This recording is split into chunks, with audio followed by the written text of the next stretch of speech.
All right, so the calendar is getting very short, if that makes sense.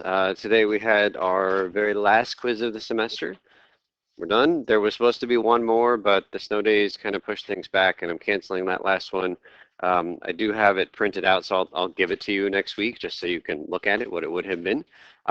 Project number 8 is due right now. That's the one with all the Taylor series stuff, so hopefully the projects are in the folders. If not, you can turn it in next week for a penalty, but that is the last math project of the semester. There is one more project outstanding, which is just going to ask you to reflect on the semester. So I'll give that out, looks like late next week. Today we have one more day of new material. Monday is our full period review. For Wednesday's test number 3. Any questions on the calendar? Maggie? The project I will take later today without penalty. Other questions? Okay, and then not too early to mark your calendars for the final exam. It's happening May the 20th, May 20. So that's 2 weeks from Monday. 2 weeks from Monday. So actually, while you guys were taking the quiz, I was sweating over the final exam. Like, I've written it, but I want to take it and make sure there's no typos and that everything is spaced right. So I think I'm doing so far so good on the. I still have 2 questions left, so I don't know what's going to come up next. But again, the final exam is cumulative, but it's not supposed to be kind of as detail oriented as the other exams. Big picture stuff. We'll talk about it. All right. So on page 40, I just want to point out that you have sample test problems here. On the previous page is a list of things I'd like you to be able to do heading into the test. So here are the practice problems, and just yesterday or the day before, 2 days ago actually, is when I finished making the YouTube videos for these things. So if you search for phrases like, or strings like 202 sample test 3 problem 5 on YouTube, then that should pull right up the video that I made for that particular problem. So for example, I just typed in this thing, no spaces. And the first video right here is the video of me going through that first problem, all right? I also emailed the class on Wednesday, I think it was, with a PDF of my solutions to these problems. So that's in your inbox if you haven't checked yet. Any questions on any of the resources heading into the test? Okay, so then let's go ahead and do some of the new stuff. Last time we actually ended up starting, we're here on page 45. So we started on page 45 last time just to get a jump start on things. And we looked at finding a Taylor series where you didn't have to start from scratch. If you want the Taylor series here in part I of e to the x cubed, instead of starting from scratch, which is what you did on the quiz today, we could take an existing Taylor series. We know what the Taylor series is for e to the x, and just plug in. Instead of x, what are we putting? X cubed. And so all those x's become x cubed, and just like that, we've got our Taylor series for e to the x cubed. Much better than starting from scratch. Down here, we found the Taylor series for ln of 1 minus 2x by relating it to the Taylor series for ln of 1 plus x, which we know, and I say no, we know 5 Taylor series. They're on the Taylor series reference sheet. Right at the bottom of that page are 5 Taylor series, and you can expect on this test and on the final, I'm going to ask you to come up with the Taylor series for a function which is very much like one of those 5 on the reference sheet, right? Okay, so here's something else we can use Taylor series for. We can do multiplication or division. Let's find the Taylor series for x squared ln of 1 minus 2x. Again, if you just start from scratch, it means finding a bunch of derivatives of this function, plug in the number x equals 0, it's not given in this problem, and divide by the factorials, stick on the x to the correct power.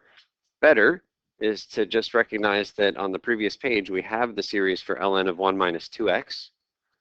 X squared can just sit in the front of that thing. Can somebody read from the previous page what were the first, say, 3 or 4 terms of ln of 1 minus 2x?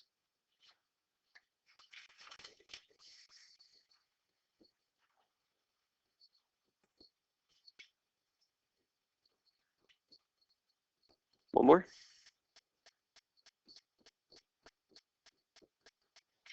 So the thing in the parentheses we did the other day, That's just the Taylor series for 1 minus 2x, or ln of 1 minus 2x. And then you just multiply everybody by x squared, and you're done. Negative 2x cubed minus 2x to the 4 minus 8x5 over 3 minus 4x to the 6th. That's it.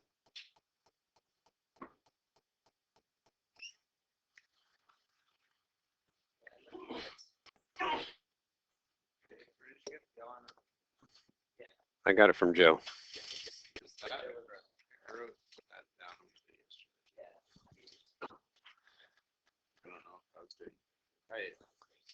That looks good. And then does it reduce maybe to what we got up here? That looks okay to me. So what we had here was negative 2x cubed. Oh yeah, that would reduce. Was it a plus in the front or minus? Yeah, so this was one of our terms, and then it sounds like Joe just actually cubed the thing inside, and then we get that. So anyway, the point is just take something you know, multiply it by x squared, you've got a new thing that you didn't know before.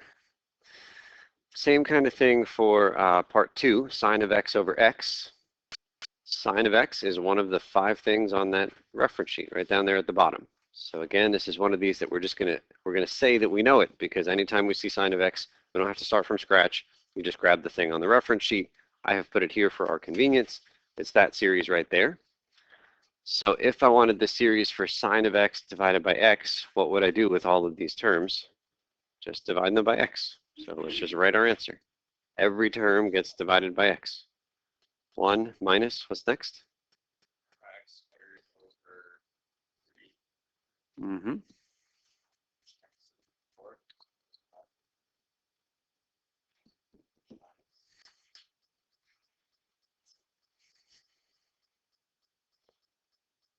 Any questions on that?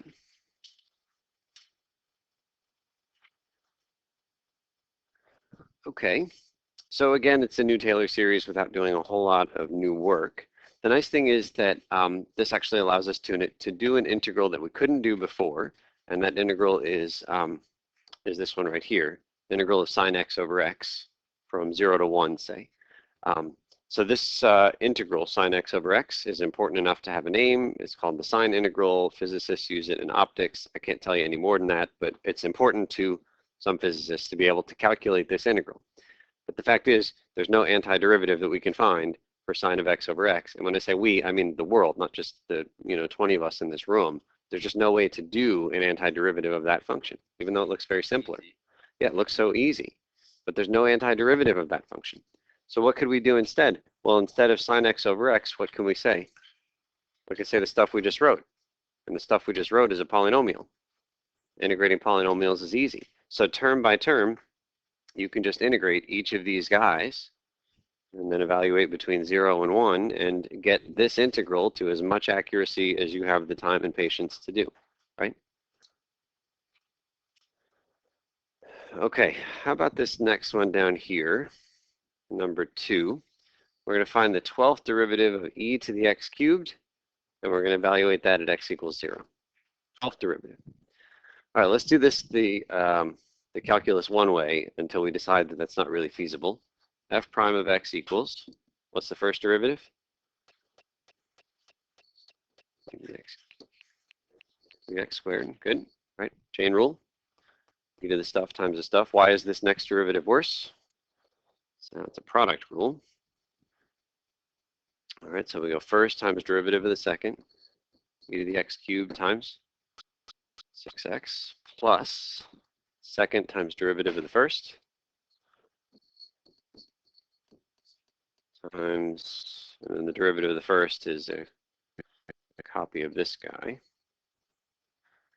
So probably if I wanted to keep doing the calculus one way, I would factor that e to the x cubed out. First term becomes what? 6x plus second term. Let's go ahead and group the x's together. So 3 and 3 is 3 times 3 is 9, x to the 4. So we get that. What rule to take the next derivative? It's the product rule again, and the thing in the parentheses is just going to keep getting bigger and bigger and bigger, and we're supposed to do 12 of these. I'm already tired after 2. So how could we do this differently? Well, e to the x cubed we have seen before. It's on the previous page. So look at the thing we wrote on the previous page, and I'm going to write down, so here's the better way, is that e to the x cubed is really equal to, so what was the first term of the Taylor series? 1 plus, and then the next one was, yeah, but for, yeah, it was x cubed divided by 1 factorial plus x cubed squared. Did we write that as x to the 6th divided by 2? Let's get a few more terms. X to the 9 divided by 3 factorial. I don't know where we stopped the other day. That's where we stopped. Let's do the next one.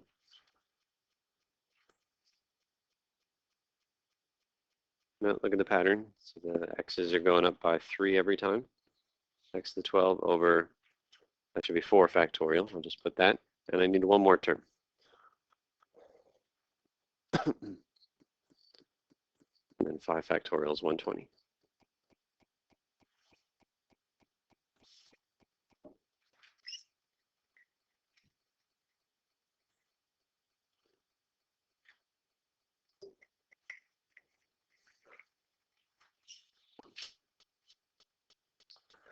Okay, so we had this Taylor series. It was really easy to find the other day because we were just plugging into the series for e to the x.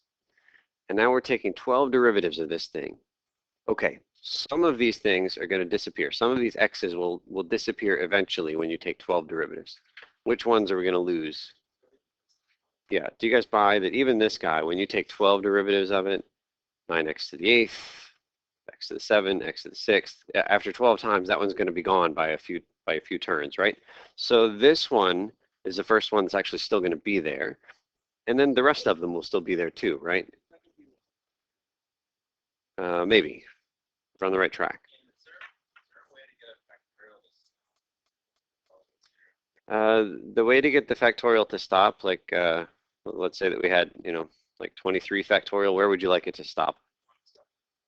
Yeah, so if you wanted to stop it when it got to 4, you have to divide by another factorial. 4 factorial, or if you still want the 4 there, then 3 factorial. So that's, I think you're getting there. I think that sounds better. So let's catch up to Cole. These guys right here, when you take 12 derivatives, you're still going to have plenty of x's left over in the rest of these, right? But I want the derivative at x equals 0. So even though these guys here will still have x's in them, I'm going to plug x equals 0 in at the end, and all of those are going to disappear because they still have x's, right? So the only term that's the question one is this guy right here. Is what's happening to that when I take exactly 12 derivatives and it's a 12th power. Let's go back to basics. X squared, yeah, x squared when you take the first derivative is 2x. When you take the second derivative is 2, is a constant. So squared, 2 derivatives gives you a constant. If it had been cubed, what's the derivative of x cubed? 3x squared, second derivative, 6x, third derivative, 6. Cubed, when you take a third derivative, gives you just a constant. So this x to the 12th here, when I take a 12th derivative, is just going to give me a constant. What constant is it? Well, it was 2, then it became 6. If it had been x to the 4th to start with, 4x cubed, then the 3 would come down, then the 2 would come down. Yeah, this would be a 4 factorial when we'd be done. We'd have a 24 when we did this. So when we do this guy 12 times, the 12 will come down, then the 11 will come down, and all the way down to 1, and we'll get exactly 12 factorial. So the answer to our question is 12 factorial, but then this 24 is just a constant multiple that's been sitting there the whole time, so Cole's got it. That's the answer. You want to use the reference series. So the reference series is at 0, and the way to correct for it is to start from scratch. I mean, the Taylor series at a different number can look completely different from the Taylor series at 0. So the reference ones you gave us are used 0. Only at the center, which I don't know if 0 is the center of all of them. I feel like you can make them anything. I guess I should have specified what the center was. Oh yeah, the center is 0 for all of these because we know that the terms are supposed to look like this, where A is the center, but we don't see parentheses x minus in each of these guys. We just see x. So what's the center of all those? 0. And you can also see it here. What's the center of those intervals is 0. It's the same number. So if you had to go to a different number, you got to start from scratch. The coefficients are just going to be different than the coefficients we've written here, unfortunately.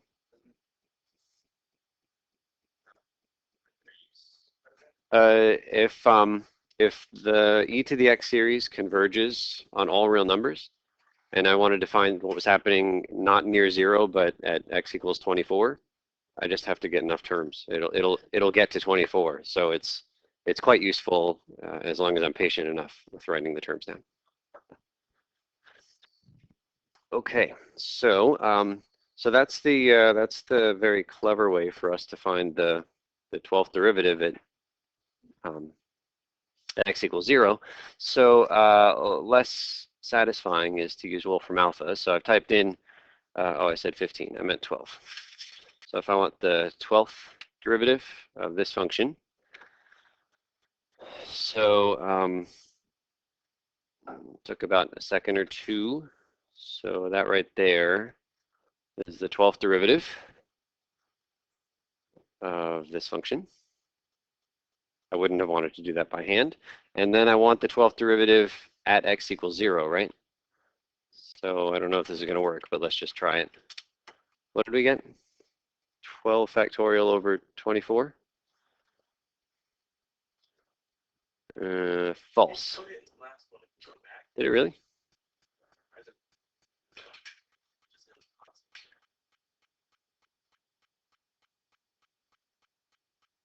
Oh, this guy.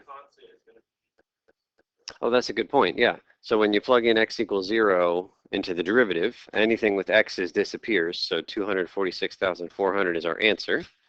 I'm glad that I hear calculators coming out. We want to compare this to what?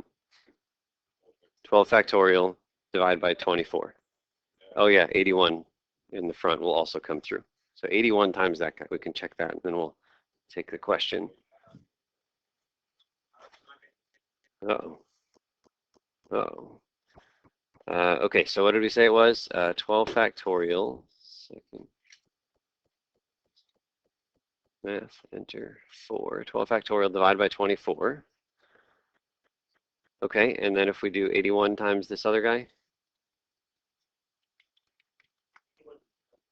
Just 81 times. There it is.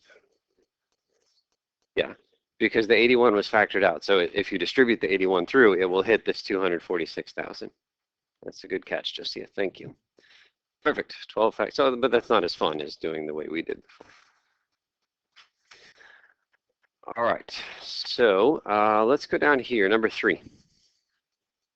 One note that's important here. When you differentiate a Taylor series, the radius of convergence stays the same.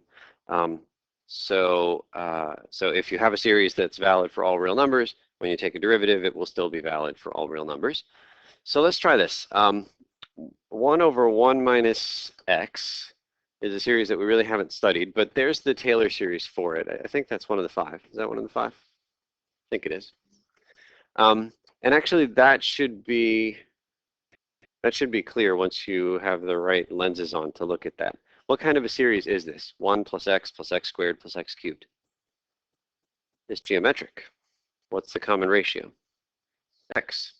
So a over 1 minus x, 1 over 1 minus x, right? That's it. So there really isn't even work to do for that. You can do the Taylor series for 1 over 1 minus x, but you shouldn't be surprised when you get 1 plus x squared plus x cubed.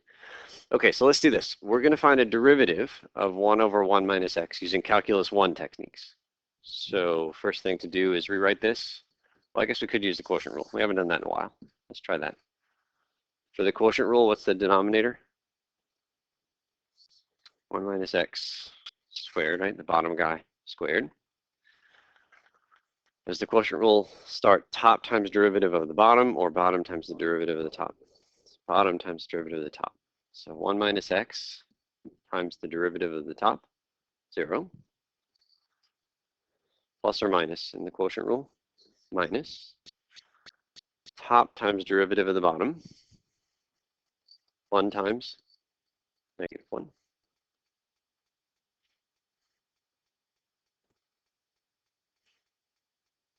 And so we just get 1 over 1 minus 1 minus x squared. Good? Okay, so that's calculus 1 problem. Now we're going to find the same derivative, but we're going to use calculus 2 techniques. Instead of taking a derivative of 1 over 1 minus x in that form, we have another form for 1 over 1 minus x. This. So let's take a derivative of that, meaning take a derivative of the whole thing, which just is term by term. So let's do that now. What's the derivative of the first term? 0. I'm not going to write it. Derivative of the next term, 1 plus. Go ahead and write out, say, 5 terms. Just taking 5 derivatives. So the next one is a 2x.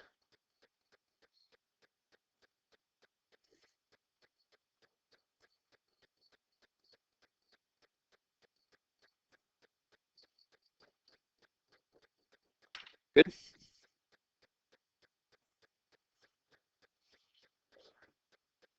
And what are we really hoping is true about the 2 answers to these questions? They better be equal to each other, right? We found the derivative of the same thing. We better end up with the same answer. So it's not clear to me that 1 over 1 minus x squared is this blue thing. What you could do is find the Taylor series for this function just starting from scratch. Take all the calculus 1 derivatives of that function, plug in factorials, powers, all that jazz. So let's do it in a different way. Here's the easier, well, I don't know if say easier. It's a different way. So we were interested in 1 over 1 minus x squared, right? That was the derivative that we got. So do you buy that that's the same as this product right here? 1 over 1 minus x times itself, right? Okay, but 1 over 1 minus x has the series that we started with. So I've written that here, right? 1 over 1 minus x is this series, 1 plus x squared plus etc., right? So instead of multiplying them out in the short way, let's multiply out the Taylor series way. But there's a problem because they're both really long. They're both forever long. So this is like the most general FOIL you could ever hope to see. You're distributing this one into the second parentheses, and it's going to hit everybody, yes? And then once we do that forever, what do we do next? Then we distribute the x into everybody. So we get this kind of, I might have missed one, this like mutant lobster claw thing that goes forever. And then once we finish that one, we'll do the x squared times everybody. Okay, so we don't have all that much time to do this, so let's do just a few of these terms. Instead of trying to distribute the 1 forever, which will take us forever, let's just find certain terms. Let's find the constant term. The constant term we're going to get is multiplying 1 times 1, and that's 1. Is there any other thing that we can multiply in the first parentheses by something in the second parentheses and get a constant with no x's? No, it's just everything else will have x in it. So first term is definitely 1. Now I want to find all the terms that have just x, not x squared, not x cubed, just x. So let's find some things that have x in them. So who can I multiply this 1 by to get just x? Is x. Can I multiply the 1 by anybody else and get just x? No. Can I multiply the x times something and get only x's? I can multiply by the 1. Can I multiply the x times anybody else and get just x? No. Can I multiply the x squared times anybody and get just x? No. So do we buy those are the only terms that will be just x? So one of them is 1x plus the other one is 1x. What do we get? 2x plus. Next thing I want to do is grab the x squared terms. I can build them in different ways. I could do 1 times x squared, just building x squared terms. I could also do x times x, or finally we could do x squared times 1. That's all the x squared terms. How many x squared terms do I have when I group them? 3x squared. Go ahead and just play this game one last time. Find all the x cubed terms.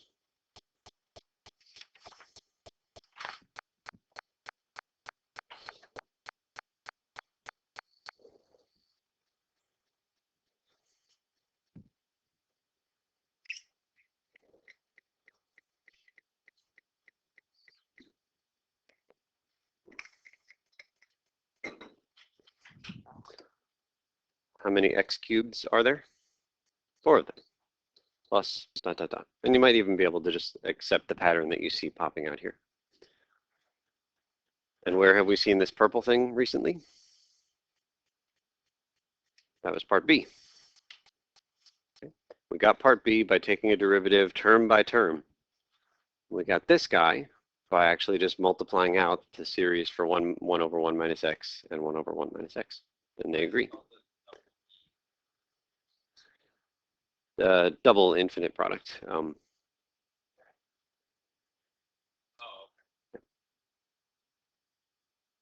Okay, let's move on. We're going to skip over the sine integral. We talked a little bit about it. We'll do number 5, which has to do with deriving a formula for e to the I theta, which leads to the best equation ever. It's not really debatable. So let's give this a shot. Here is a theorem, and it's something that you guys saw in a pre-calculus class, is that e to the I theta is equal to, anybody remember? It's Euler's formula. It is like that quite a bit.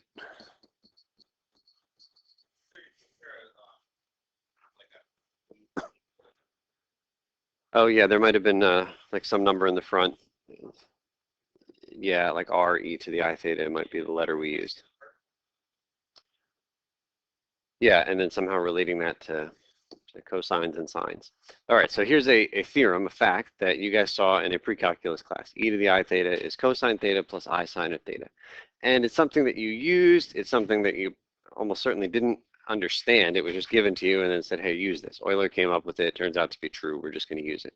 So now we can prove this thing that Euler came up with a few hundred years ago. E to the I theta. Okay, so let's think about, so here's our proof. You don't need to write this down. E to the I theta, we're just going to write a series for it. Now we have a series for e to the x. It's on the reference sheet. So make sure the reference sheet is handy. We're going to use it several times in this problem. So the series for e to the x, 1 plus x squared over 2 factorial plus x cubed over 3 factorial. All we're going to do is replace all the x's with what? Is it thetas? It's I theta. E to the x is the series rule that we have. We're trying e to the I theta. So every x becomes I theta. We're going to have to write a few of these out. So the first term is 1. The next term is x, but instead of x, we're going to put I theta. Plus, the next term is x squared over 2 factorial. What are we putting? I theta squared over 2 factorial. Plus, next term is I theta cubed. So we do need a few more terms to, in order for us to get the pattern at the end of this calculation. So maybe I'll go out to 6, and if we need more, we can write more.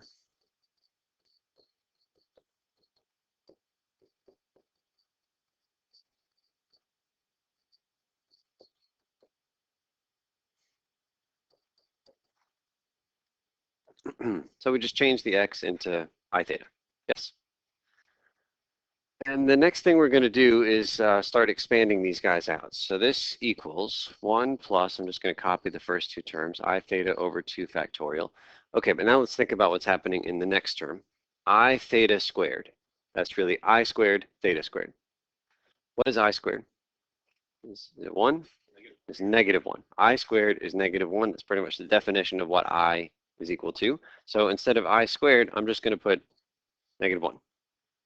theta is squared, 2 factorial is sitting there.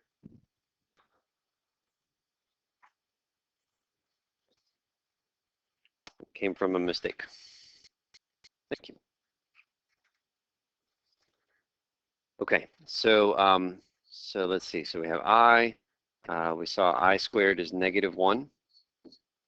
I cubed pretty much just means multiply by another I. So we should get negative what? It's negative I. And then if you multiply by yet another I, yeah, it actually brings you back around to +1. And then the cycle repeats. Okay, so then we're going to come back here and we are doing this term right now. So we have I cubed. What is I cubed? Is negative I. Then there's a theta, it's getting cubed, 3 factorial sitting down below. Let's look at this next term. I to the 4th is 1. So then this guy just becomes a +1 theta to the 4th over 4 factorial. Yeah, do a couple more terms. I to the 5th loops back around. What is I to the 5th? Is I again. I to the 5th just brings you back to the start of that. So it's I theta to the 5th over 5 factorial. One more term. Theta to the 6th is -1. So this is minus theta 6 over 6 factorial minus dot dot dot.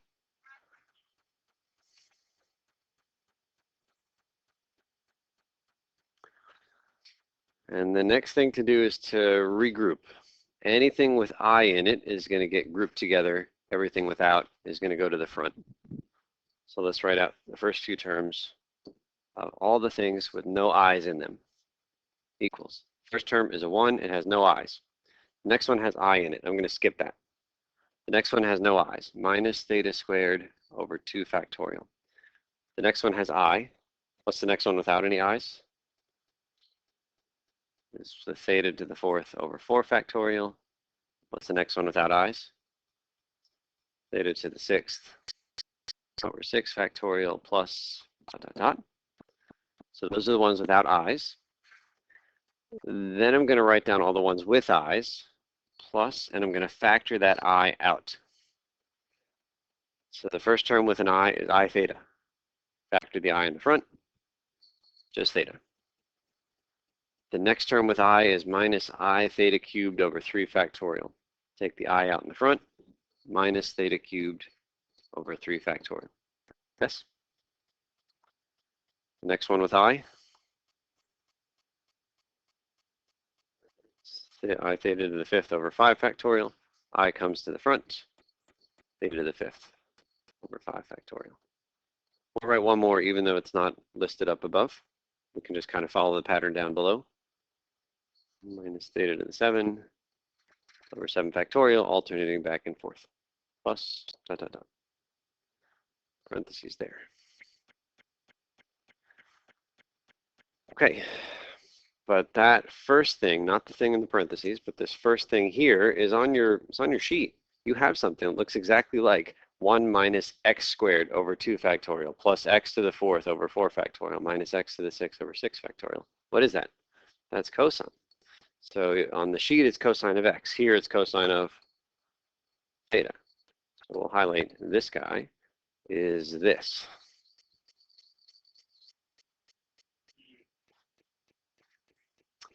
And then the one in the other parentheses is also on the sheet. X minus x cubed over 3 factorial plus x to the 5th over 5 factorial. That is sine. So this is plus I sitting in the front times sine of theta from the sheet. So this sign is in the parentheses.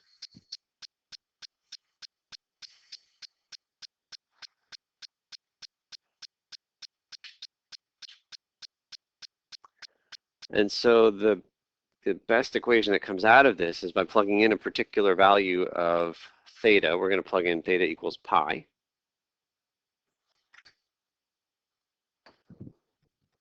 So we now have proved that e to the I theta is cosine theta plus I sine theta. So we're going to plug in theta equals pi. And what do we get? Over there, e to the I times pi equals cosine of pi. What's cosine of pi? -1 plus I times sine of pi, 0. So that means that e to the pi I, usually you swap those for some reason, is -1. Which is the craziest equation you'll ever come across. Yeah, that's, I mean, Euler's formula is kind of both the original. Yeah, that equation is very well known. So somehow E and pi and I are related in this very nice way. You put them together, these three, well, two irrational numbers, one imaginary number, you put them together, you get -1. I've also seen it written this other way, where add 1 to both sides, e to the pi I plus 1 is equal to 0. So it's also true. It's nice in that it gives you an equation. Yeah, it has the additive identity. 0 is the only number you can add without changing something. It also has the multiplicative identity. You can multiply by 1 without changing anything. It has e, it has pi, it has I. Perhaps the 5 most important constants in all of mathematics, all related in this one equation. Yep. Remind me,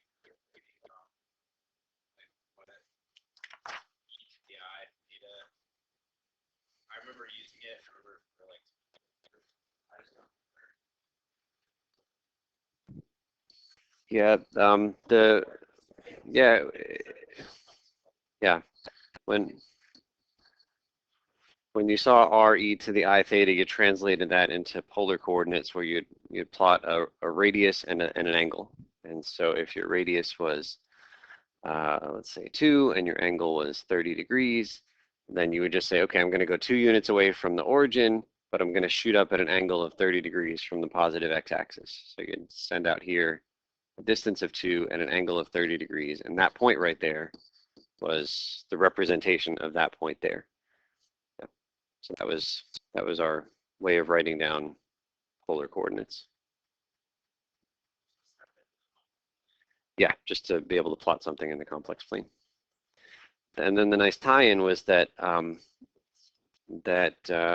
based on Euler's thing up there, 2e to the I times 30 degrees is really the same as 2 times cosine of 30 plus I sine of 30. Right, that's the equation. E to the I theta is cosine theta plus I sine of theta. And so 2 cosine of theta, you can type in, somebody give me a number here, like 0.86. What is that?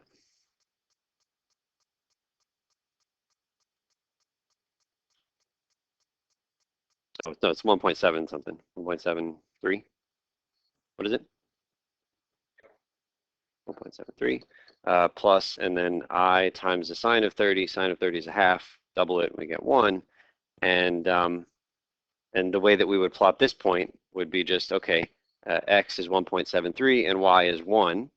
And when you plot that point, it's exactly the point that we end up with over here. 1.73 out and 1 up.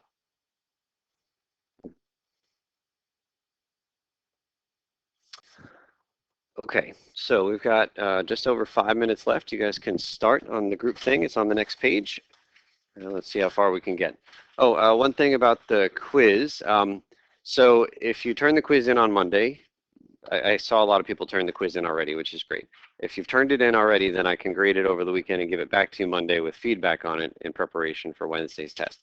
If you can't give it to me until Monday, that's okay, but maybe we could make arrangements for you to come pick it up on Tuesday, just so you have it in your hand with any kind of feedback before the test.